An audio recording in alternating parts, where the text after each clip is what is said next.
right, good morning. Welcome back to the show. And of course, on this 15th day of November 2021, like I said earlier on, just a few weeks to the end of the year. Could it be about 6 or 7 or thereabout? And it's time that we have a conversation about the latest that is going on in the country. I want to begin by introducing the panelists. We have Speaker John Kagushia from Nyeri County. Good morning and welcome back to the show. Thank you. Robert Mboi, Member of Parliament for Kathiani. Good morning and welcome back. Morning, thank you. And then we have Haman Manyora, political analyst, but also a lecturer at the University of Nairobi. Welcome back to the show. Thank you. Great. And I want us to begin by looking quickly at what is in the papers. On the front page of the Standard, you'll see Mudavadi tears into Raila Ruto pledges. ANC leader warns that promises made by Deputy President and ODM leader on social funds are unrealistic, likely to lead to higher taxes or more debt burden, and in turn make cost of living unbearable. Of course, we've had several promises from different political leaders on what they will do if they become president. Some of them, or most of them, come at a cost, but also there's a promise down there. You'll see One Kenya Alliance leaders vow sustained war on graft. Leaders promise zero tolerance for corruption in order to raise money for free secondary education, reduce taxes by half, as well as support single mothers. Is this a possibility, and at what cost? If you cut the taxes, then you want to raise the expenditure by providing free secondary education. Where will you get the money from? These are questions that you'll be looking for answers for. On the front page of the Daily Nation, scramble for Ruto cash. Fights have been witnessed in Kisumu, Bungoma, Bomet and Kajiado counties, and the Deputy President William Ruto has been dishing out millions of shillings to hustlers, quote unquote, in his campaign stops across the country. But the handouts have sometimes led to fights among beneficiaries as they jostle to get a share of the money. And this comes after campaign financing regulations were thrown out of the window. That's a law, the Campaign Financing Act, enacted in December of 2013. It will not be implemented up until probably, hopefully, the 2027 election. That will be 14 years delay, because now it's not going to be anywhere in this election. We'll be talking about these as we move on, but I want us to begin with what is happening with One Kenya Alliance. It's also a story that is on the front page of the Daily Nation. Why One Kenya Alliance unity has hit turbulence. Choice of flag bearer threatens to tear apart the alliance. And that's where I want us to begin, because we saw some leaders speaking somewhere in Western Kenya on Saturday, and then there were some actions that were taken yesterday. Let's listen first to what those leaders from ANC had to say on Saturday. Wenzetu katika One Kenya Alliance ya kwamba tunaambia wenzetu katika One Kenya Alliance ya kwamba tunataka tujue presidential candidate wa One Kenya Alliance by 25th of December. Kama hatutakuwa tumejua huyo presidential candidate ambaye tunajua ni Musalia Mudavadi, basi sisi tutaamua tusukume gurudumu kama ANC na tuongee na marafiki wengine na tutafute kila mtu na tutafutie Musalia Mudavadi urais 2022. Sisi katika ANC hatutaki Musalia awekwe kwa parking. Hatutaki One Kenya Alliance hiyo ndio chombo ya kuweka Musalia parking indefinitely. Tunataka tujue candidate wetu mara moja, twende kazi. Hawa wa Kenya wanataka kujua ni nani atakuwa president, nani atakuwa deputy president. Tuache kupoteza wakati. All right, those are the leaders from ANC, and they were speaking in Western Kenya. Let's also listen to the leaders that spoke yesterday. Of course, Gideon Moi, Kalonzo Musyoka and Moses Wetangula in Kitengela. Earlier on, they had attended a church service in Kajiado County and held that rally in Kitengela, but Musalia Mudavadi was nowhere to be seen. He was instead in Nairobi attending a church service. Listen. Kama ni OKA, Kalonzo anatosha, Gideon Moi anatosha, Musalia anatosha, Weta anatosha, lakini maneno ya kugawa OKA hatutaki hata kidogo. Kalonzo tulikuwa pamoja 2013, tukawa pamoja 2017, tumeongezeka na Gideon na Musalia mwenye tulikuwa naye. Tunataka kuwaomba wananchi mtuamini, kwa sababu sisi ahadi zetu tutatimiza. Mwenyezi Mungu akikubali na nyinyi utusaidie, tushike ushikani. We form the next government. Wale tunatangaza imekuwa hali ya hatari ndile wale wezi ya mali ya umma. Wacha na hao wanaoandaa wananchi, wanawaibia pesa zenu. Pesa zenu ndio nasema hizo. Wakija nazo kuleni kwa fujo. Na waambie hizo asitoshi, ni zile pesa zenu wanakuja kuwaonga nazo. I know some of the members of OKA have made personal statements to that effect, but as an individual I've not spoken because I know it's not an easy process, and I've maintained that we are not out of time, because even to submit the coalition documents we still have up to next year. All right, so this is what the Nation is reporting, that there were plans to hold that church service in Kiserian SCK Church and later address a rally in Kitengela, but moments later, this was an invite from One Kenya Alliance, but moments later, ANC party invited journalists to a separate event, that is a service at Friends Church International in Nairobi, and there were reports that there was no communication, there was no consensus on arriving at the meeting for Kiserian and later Kitengela. That's according to Ayub Savula, who was saying that they were going on with the event or the church service in Nairobi that Musalia Mudavadi was to attend. And Robert Mbui, what is this we are reading now, and how deep is this? Is it miscommunication or cracks? Thank you. I want to begin by saying that I think the idea of cracks is really far-fetched. The reality is that the communication for the rally that was to be held yesterday in Kitengela came in very late on Saturday, and that affected very many of us. In fact, you notice that quite a number of members of Parliament also did not get time to attend. So the reality is that the communication came late. It isn't that there was a planned, deliberate effort to deny anyone. And you know, when you listen to the leaders from ANC, they are doing what is expected of them, being members of the ANC party. Because you see, we are in a coalition, and every coalition partner have their party and their party leader. And every one of us would like our own party leaders to be the flag bearer. So in fact, when you listen to what these members of ANC have said, if I was to have some rallies in my community, in my region, those are the same things we would say, but now we would be speaking in support of Kalonzo Musyoka.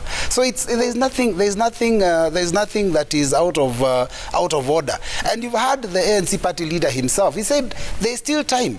So I think what is happening, and I would like to caution the ANC members to stop creating a perception that there is a problem, because their own party leader says there is enough time. He is confident. We as Wiper support our party leader's decision to be in OKA. We support that leadership, the principals will be able to sit down and give us a candidate themselves. Does it bother you that, how long is that idea? How old is that idea of One Kenya Alliance? By the way, you know, we agreed some that would have the decision would be made by the end of this year, by December. So we are still within time. We are in November. You're not answering my question. When did the idea of One Kenya Alliance begin? A while back, a few months back. Probably very early this year. And so far, there is no legal instrument making One Kenya Alliance a corporate. You know, there's a lot of technical work going on. Setting up the secretariat, which has been done. There's a technical team that has been meeting. I think some of these are legal things that take a while to coordinate and to put things together. You know, we don't want to do things in a way that soon after the election, probably some of these things can be either contested in court or we seem to have left out some things that are critical. So the fact is that OKA is in existence, and we are still putting together the outfit. You know, it's just like courtship. You don't get a beautiful woman and then marry her the next day. You take time to meet the family, get to know them, and spend some time to build a relationship and a friendship. So I don't think we are out of time. We are okay. And like you've just heard, we need up to next year to be able to put the instruments in order. But I think the most important thing, in my opinion, is to identify who our flag bearer will be. I think that's really the most important thing. And probably at that point, when do you feel the urgency yourself, or you can wait? I can tell you that if the year ends and we don't have a presidential candidate from OKA, then now I'll be worried. I am not worried now, because I know it's important to allow everybody an opportunity to go back to their regions, go back to their base, go back to their party members and communicate with them their decisions. So ANC, for example, have not yet had their National Delegates Conference. WIPA has not even had its National Delegates Conference. So for us to even form this coalition, we need to also get the mandate of our delegates, which we are going to do later this month, and I think ANC will also do it sometime this year. So we have time. The issue of cracks, I think, is just a figment of someone's imagination. Okay. And once it's printed, now people start thinking there's a problem. Look at Musalia, he was very comfortable, he said he's okay. Kalonzo, Wetangula, Moi, they're all happy and they're all okay. We are forging on with our campaigns for 2022. All right, and Haman, as you watch this, I mean, what are you learning? Because we've seen several alliances and coalitions built in this country since 2002. What we are seeing within One Kenya Alliance, what is it telling you? Well, let me agree with Mheshimiwa that there are certain things that must be done before you formalize that. One of them would be, if you are within an existing coalition, you cannot enter into another one. That's legally. So there was that NASA, you know, these fellows who are within NASA, and Gideon was with Jubilee. So you need to walk out of those other ones legally before you enter into another one. And then again, in terms of flag bearer, two things. One, forget about the noise. This is never made by my friend Robert. The decision will be made by the principals. It does not matter how many times the technical team meets. It does not matter how much these lieutenants shout in marketplaces. It will always be made by the principals. And secondly, from our own history, we know these things come towards the very end. I think, if I recall well, in 2017, it came after Easter. And I think Easter is normally in April or thereabouts. I remember it, the weekend immediately after the Easter is when NASA agreed on Raila Odinga. I remember very well. And you can go all the way up to 2002. So you would agree with Mudavadi that they are within time. Even the December Mheshimiwa is talking about is still too early. That decision will not be made. But now it is even much more complicated. Because now for them, they are the only people who are looking for a flag bearer. So Ruto is not looking for a flag bearer. He's already, Raila is not. For the first time, Raila is operating within a comfort zone where the people he's chosen to work with are not his equals, so to speak. So they are not competing with him for the seat. He has left that to OKA. So let OKA handle it. But again, they find themselves in a very, very difficult position because the country is already focused on two candidates, on Raila and Ruto. So what happens elsewhere? Are you saying even after Christmas of this year, if One Kenya Alliance has a candidate, it will not matter so much. It will not matter so much. It's difficult. This is how politics is politics. You can't spring from somewhere when the Republican Party and the Democratic Party have chosen a candidate and say you are Rose Perot and you think you can be voted in. Nobody will vote you in. So really, the Kenyans already know it's Raila and Ruto. Okay. But in politics, anything can happen. Okay. You know, in politics, anything could happen. All right, I'll get back to that for more. But Speaker Kagusha, what is the interpretation? Because it's unusual for an alliance to be seen to be doing what they are doing, including the reports that we're reading on The Nation, that there was no consensus on which meeting would be held when. What are you reading? Well, I have to always start from where I left last time, that in 2022 we'll only have two candidates. We'll have Raila Odinga and William Ruto. And that's period. And I like Professor has affirmed the same. Why would you say there'll only be two candidates? I mean, any other candidate will not matter. And we have said that many times, that the people who will be competing for the presidency and who will matter and who will make Kenyan or the Kenyan political situation critical or impactful are two people, Raila Odinga and William Samoei Ruto. And I think we have said that enough times, but it cannot also be said enough times because we still have all these many other players who I don't know whether to say pretenders to the throne. And what I would also say is the OKA group is operating on a script that has been scripted from far away. Sometimes I really try to think whether they understand what they are doing themselves. And that's why sometimes I find you asking Honorable Mbui very hard questions that I actually wouldn't expect answers from him. Because even the principals themselves are not operating on their own matrix, they are not operating on their own arrangement. It's a script that is scripted from some other office somewhere. By who? By other external forces. Sometimes you have heard these groups being called for summoned for meetings. I remember one time Musalia Mudavadi almost missed his flight, running for a meeting in Mombasa. You remember?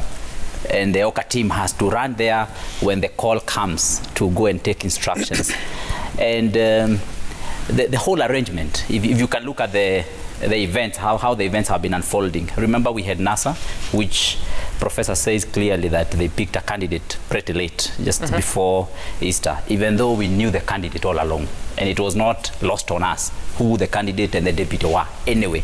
It's just like now the Prime Minister, the former Prime Minister says that he's going to be declaring his candidature on 9th of December, on my birthday. But we know he's a candidate. Are you getting? So it's not that it's lost on us that he's a candidate, but it's going to make it formal. It's going to do a ceremony to do that. So if you can look at the way the events are unfolding right from the word go, we had NASA, and then NASA has been disintegrated. It was killed, and the MOU which was there and the coalition agreement was severed, and with reasons, and with a purpose, and with a plan. And at some point when Raila Odinga was talking, he let he spilled the beans. He said that we are splitting, yes, or we have split, but sooner than later we will come back together, either before the election or after the election. And that was Raila Odinga talking. And he knows he's talking about a coalition that exists. That clearly tells you that this coalition, the OKA coalition, is not operating on their own whims. They are operating on a script that is scripted somewhere else and, given to them. And that is why sometimes they are not able to fit. Kalonzo Musyoka, Moses Wetangula, Musalia Mudavadi, they are all leaders of their political parties, and these are not new parties. You're saying that they are working on a script by someone else who you're not going to name? Yeah, my friend Sam. No, did you hear Raila Odinga say? Let me tell you, the person who is managing, I'll say the person who is really helping to manage the issue of succession, is His Excellency the President. He is the one who has every arrangement on how the succession is going to be planned and how it's being planned.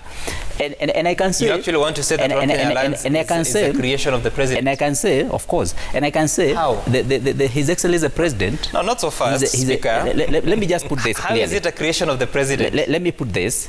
His Excellency the President... I like his political genius. He's a political genius. He has ensured that his second term is a very smooth term for him.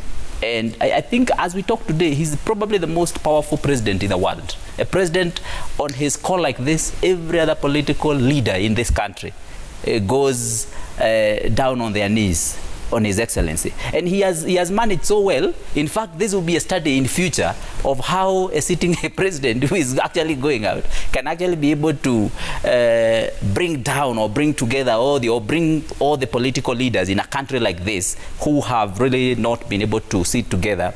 And he has them surrounding him and asking him for the next move. Now, these guys, what has also happened, that has been good, by the way. It has been very good for His Excellency the President. He is able to govern this country so well. But it is not necessarily good for these political leaders. It has neutralized them. It has neutralized Kalonzo Musyoka. The Kalonzo Musyoka whom we knew was powerful has been neutralized now, eventually to a political beggar. That's how it's going Sam, to be. you must allow us and even Musalia Mudavadi, who had his own, who has held his own turf for so long and has been playing his own game and even refused to take a cabinet secretary position, has been neutralized to such a great level you're saying that sometimes you feel for him. You're saying very serious issues to the extent that Kalonzo Musyoka is now a political beggar. I mean, I think. How would you explain? Just hold on. Let him respond. And then let me say some. I think we have to be very careful the things we say, because our children are watching us, and Kenyans are watching us. You cannot, publicly here call my party leader a political beggar. Absolutely no reason for that. We don't want to stoop that low. No, the reality is this. Said he's going there. The reality is this. Let him finish. That His Excellency the President has tried to create and build bridges between himself and all political party leaders. Your own party leader is the only problem or the only person who's having a difference with the president. Is that a problem for the country? Is there something wrong with that? I don't think there's anything wrong with any political leader meeting the president. So now the thing is, when you try and brand us as projects of the president, I think it's wrong, because the president is leaving office, but every political party is fighting its own fight. We are in OKA and we are trying to communicate with other members of OKA to find a leader. But this thing of trying to brand us as projects of the president, I think you need to be able to substantiate, because you cannot just say we are. The fact is, meeting the president in State House does not make you a project of the president. As Wiper, we have been to State House twice. We have met the president. We never became his project. I am not his project because I went there. I will vie under Wiper in 2022, not under a party that he will decide for me. So I think let's agree that we are just creating political tolerance and trying to tone down the temperatures after of course, the very seriously contested last election. And I think it's a good thing for the country when we get together, so that when we get together with the next president also, don't say that whoever will be joining the president is a beggar. They are not. Yeah. True. And Haman, so knowing what we know today, and although these claims that, like he says, there will only be two front runners. I prefer to say that because he said that there will only be two presidential candidates, which I don't think is correct as far as now. Knowing this, what role will One Kenya Alliance play? And will they play it as One Kenya Alliance jointly, or will they have to split and go separate ways? You see, first of all, Mheshimiwa, relax, don't worry. All politicians are beggars. You are a beggar. You beg for votes. You beg for support. For votes. You beg for money. All politicians are. It's in the nature of politics that you must be a beggar. So what is wrong with Kalonzo being a beggar?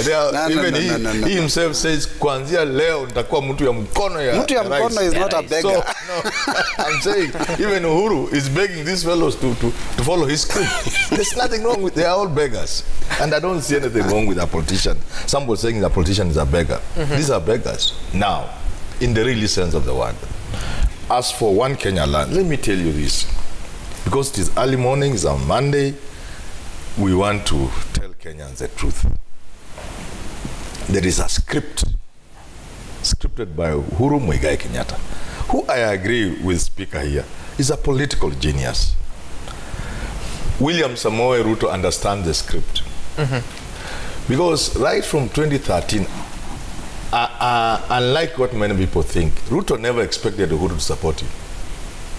Never. He knew he would not support him. So he was not surprised. So he knew that he will help Uhuru Kenyatta become president, but Uhuru Kenyatta would not support him in 2017. That's what I think myself. I could be wrong. I'm saying it's my personal opinion, the way I read Kenyan politics. So that when it happens in 2018, I'm not surprised at all. I see it as part of a script. So Ruto, knowing that, chose to go to the people early enough. That's why he started in 2013 making friends. Most of these friends that Ruto has, perhaps including him, he did not make them in 2018 when things went wrong.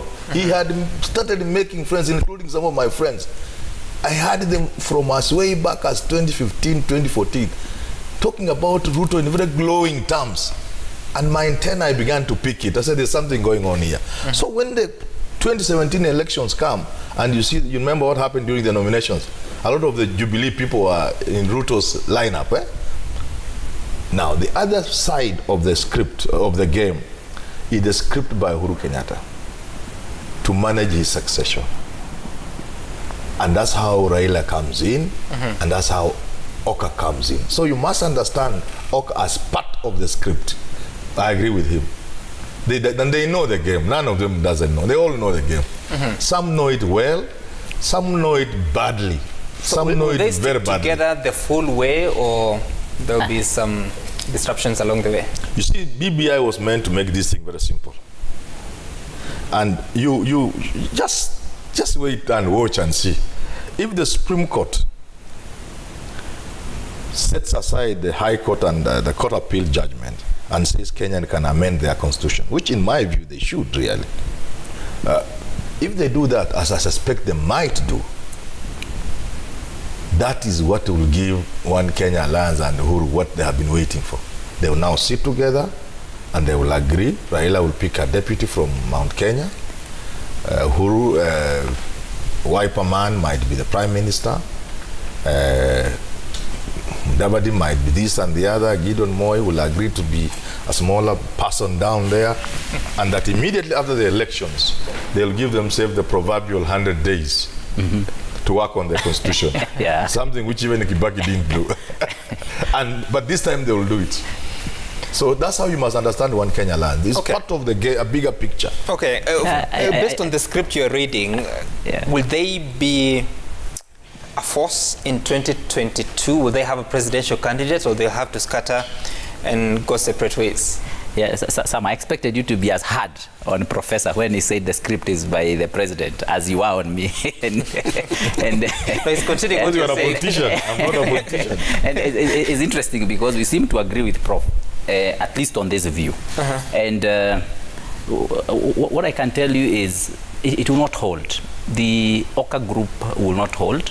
Once again, because they are not doing this on their own accord. If really it was on their own accord, their legal teams would be very busy drafting the memorandums and the coalition agreements. And if they seriously thought they are going to take government, they would be seriously drafting this and will not be at a position where they have been coming together all along for more than 10 months and they have no agreement on the table that they have signed. But wait, if they go the full way, they have a presidential candidate and a running mate, do you see us getting a clear winner in the first round? It's highly likely that we will have a clear winner in the first round. Reason being, these two presidential candidates, and it's important that you understand the Kenyan politics, the way it plays out.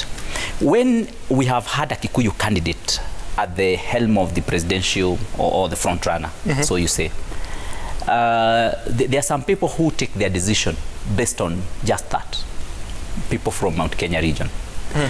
This time around is going to be a bit different. The reason, or for the reason that we don't have a Mount Kenya presidential candidate, is going to hit down the issue of the tribal politics so much. The tribal tag in our Kenyan politics, for the first time, now that we don't have a Mount Kenya presidential candidate, is going to almost dissipate. And that is why you say, or you see, the whole issue of the economic ideologies is gaining traction. And it's gaining traction with all the political players in the country. But won't it be a factor when considering a running mate? It will definitely be, but again, it is going to be very tricky this time around. And I want to tell you this for a fact. Even the position of the Speaker of the National Assembly is going to be such an important position. It's going to be on the negotiating table.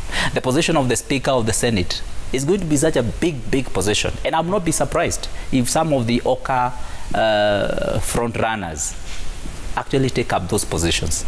I will not be surprised if, for example, Kalonzo Musyoka, for example, was to take up a position of that nature.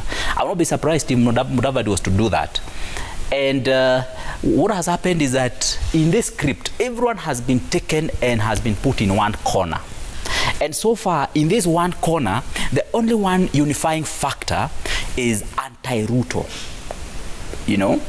So long as you don't believe in Ruto, so long as you can say one or two obscenities about Ruto, so long as you can demonize him, the way Raila Odinga had been demonized for many years, then that is a group that agrees. And they're in one corner. And there are so many of them. But you see, beyond demonizing, insulting, and giving all bad names to Ruto, the reality will hit home that we now need to craft a government that is going to win, and I need to know my position in this government. Are you getting? You have seen governors, all of them receiving Raila and supporting him in all their areas, and you know most of them are retiring. Some of them are negotiating for bigger things than what the OKA group will probably come to negotiate for why can eventually. Negotiate with the deputy president? Now, the deputy president has had his own different approach. He chose a different route, and as Prof has said, he kind of tried to craft his own road and path way ahead of this political journey. And Speaker, hold it there. We need to take a short break. We'll continue with that as we talk about the alliances of 2022, looking at the trends, I almost said in the market, but yes, in the political market. And we'll be sure to get that. You can text in your views via 22422 or tweet us at Citizen TV Kenya, at Sam Gituku. The hashtag to use is Daybreak. We're back in a moment.